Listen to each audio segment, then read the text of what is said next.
Hi all.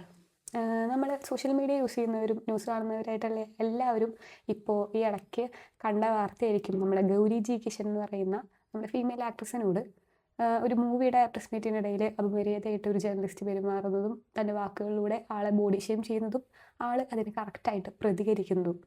ഇത്തരത്തിലുള്ള വാർത്തകൾ നമുക്ക് ആദ്യമായിട്ടാവില്ല. കാലങ്ങളായിട്ട് നമ്മളെല്ലാവരും കണ്ടുകൊണ്ടിരിക്കുന്നതും നമ്മൾ നേരിട്ടുകൊണ്ടിരിക്കുന്നതും ആയിട്ടുള്ള ഒരു പ്രശ്നമാണ് ഈ ബോഡി ഷെയ്മിങ് എന്ന് പറയുന്നത്. ഭയങ്കരമായിട്ട് നിസ്സാരവൽക്കരിച്ച് കാണുന്ന ഒരു സൊസൈറ്റിയാണ് നമ്മുടെ ചുറ്റുമുള്ളത്.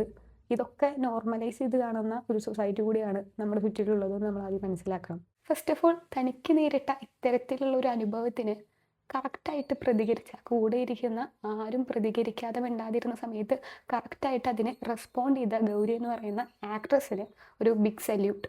ഈ സമൂഹത്തിൽ ജീവിക്കുന്ന ഓരോ മനുഷ്യരും ചെറുപ്പം തൊട്ടേ നേരിട്ട പ്രശ്നമാണ് ഈ ബോഡി ഷെയ്മിങ് എന്ന് പറയുന്നത്.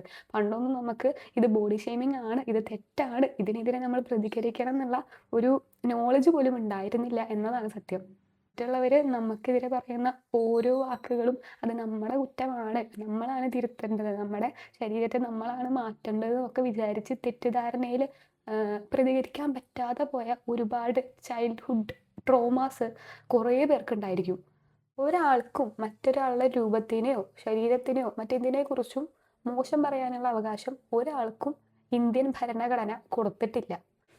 ആസ് എ ലോ സ്റ്റുഡൻറ്റ് എനിക്ക് പറയാനുള്ളത്, അക്കോർഡിംഗ് ടു ഭാരതീയ ന്യായ സംഹിത 356 സെക്ഷൻ പ്രകാരം മറ്റൊരാളെക്കുറിച്ച് അവൻ്റെ റെപ്യൂട്ടേഷന് ഹാനി വരുത്തുന്ന രീതിയിൽ എഴുതുന്നതോ സംസാരിക്കുന്നതോ വീഡിയോ ഷെയർ ചെയ്യുന്നതോ ഇമേജ് ഷെയർ ചെയ്യുന്നതോ അങ്ങനെ എന്തും ആയിക്കോട്ടെ, അതൊക്കെ ഡിഫമേഷൻ എന്ന വിഭാഗത്തിലാണ് പെടുക.